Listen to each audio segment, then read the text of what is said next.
it was Crystal Maze, and there was a guy working on that called Faisal Kareem, who's done a few movies, and we got on well, and you know, I liked Faisal and he liked me, and then he got a job working for Brian Johnson on Space Truckers, and basically he sort of said, you know, do you want to get involved? And it's Dublin for 8 months, and I said yeah. So my first movie was Space Truckers, really.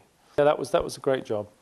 Lots of artistic license, being able to make things up as you went along, because they didn't have everything designed.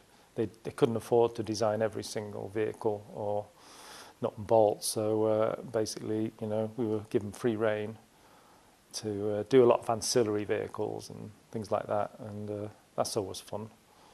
The fact they didn't use them was neither here nor there, but you got paid to enjoy yourself, so.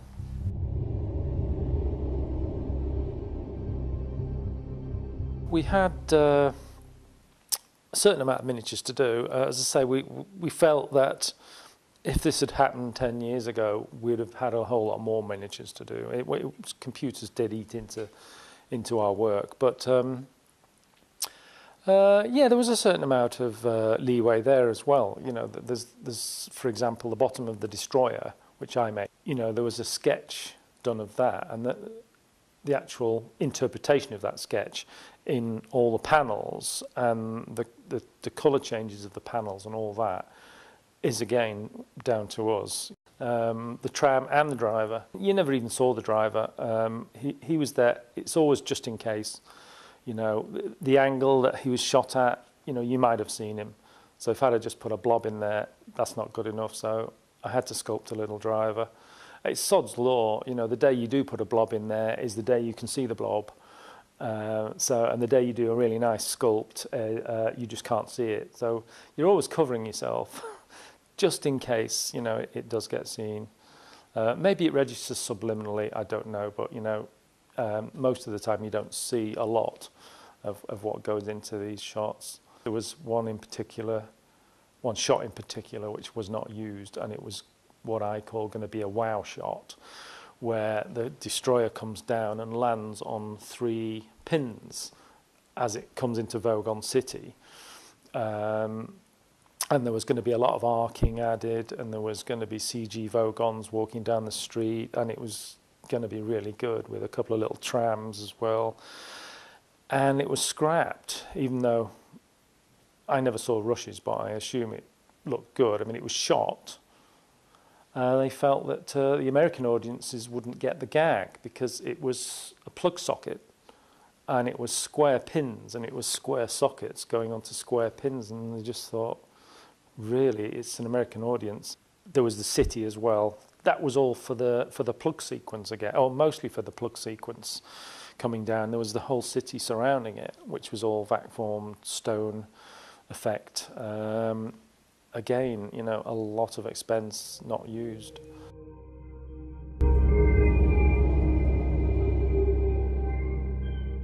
Oh, I prefer low budget every time, because, you know, with high budget, they have designed every single nut and bolt, and you do have to stick to the drawing religiously.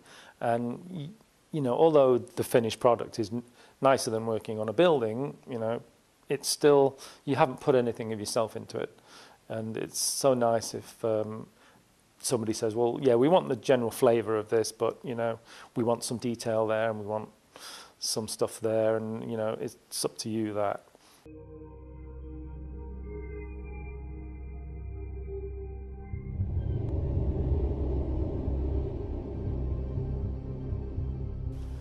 Did Gertie, the robot that flies around the station. Did quite a lot on the small rovers and the moon base. Again, you know, made up a lot of stuff, certainly on the moon base, you know, just as we went along. Gavin had done a drawing, but we didn't have time to follow that. There was no time at all. And Bill had some crates you know, on his shelf, and some other big bits of plastic, and we used these pieces basically. And you can see the backs of toy cranes on the roof, yellow toy cranes. You can see printer cartridges, all of which Bill provided. I just got to sort of decide where they went. And then I think one day some guy comes in and he said, do you think you could use these for your model? And went outside to this skip and opened the skip, and it was all these toilet paper dispensers. And that's what you see around the bay of the where the vehicles are parked. You know, and those, you can even still see the hole where you put the key to open it. So that's all toilet dispensers, things like that. It's always good. Well, nobody's going to know, you know, until now, but you know, you just wouldn't know to look at them. I mean, that's often the case with a lot of the toys, you know, that we butcher and use. I mean, you cut them up in such a way that even the guy who designed it back in the factory would have a job recognising it. You know, once you've stuck a piece on top of it and you've sprayed it the colour, you know, no one's going to know. And all that dirt flying around everywhere, you know, it's going to get dirty. So a lot of dabbing went on. And of course that adds a layer of detail to the model, which a CGI guy would have a job doing, I think. You know, when you zoom in on it, you're getting particles of this dust on the surface, which, you know, it's... I don't know, I just think that's where models have the edge over CG. It's always enjoyable doing the paint and doing the weathering, because that's where you fool the people that it's real. And if you're doing that, that's the magic, as they say. And the fact they were a reasonable size. You know, the Harvester was a good size, 12th scale. Rovers were small. I mean, most of the Rovers were only this big. And there was a larger Rover made. I don't know how many shots that was in.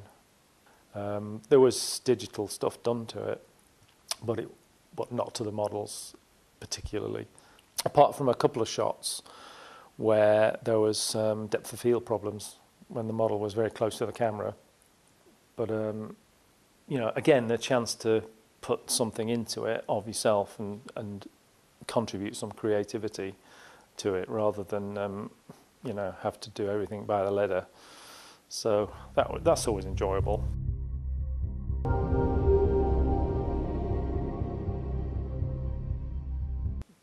It seems like they overcomplicate stuff because they can, and that's what people are being trained to now.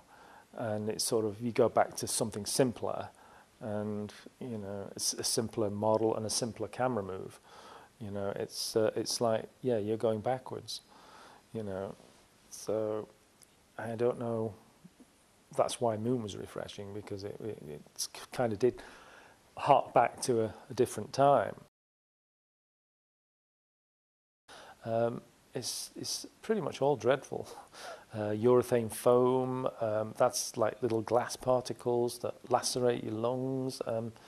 It's wonderful stuff to work with. It does the job brilliantly, but it's just deadly. That's the problem. And yeah, I think your body can withstand it for so many years, but I think you come to a point and you think, yeah, it's time to get out while I still have my health, because you can't wear a mask all day. You know, I don't know what they're like in other countries with health and safety, but over here it's pretty bad.